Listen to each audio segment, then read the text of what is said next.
За Прилеп Маријан Ристевски, актуелен градоначалник на општина Прилеп. За Брвеница Стојан Тодоровски, долгогодишен активист и председател на општинскиот комитет на ВМРО ДПМН. Инаку господинот Стојан Тодоровски е угледен граѓанин и посветен на потребите и барањата на граѓаните, кои секогаш знаел да ги артикулира и да ги презентира како на локално, така и на централно ниво. За општина Демир Капија го предлага извршниот комитет господинот Трајче Димитриев, иначе актуелен градоначалник.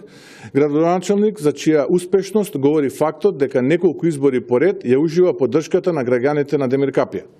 За општина Новаци извршниот комитет го предлага господинот Лазар Котевски, инаку е актуелен градоначалник. Градоначалник кој што успеа општина Новаци да издигне во редот на најуспешните општини во која граѓанинот е на прво место. Инфраструктурно ова општина може да се мери со многу други урбани општини во Република Македонија, што говори за подигнатиот стандард на живење на граѓаните.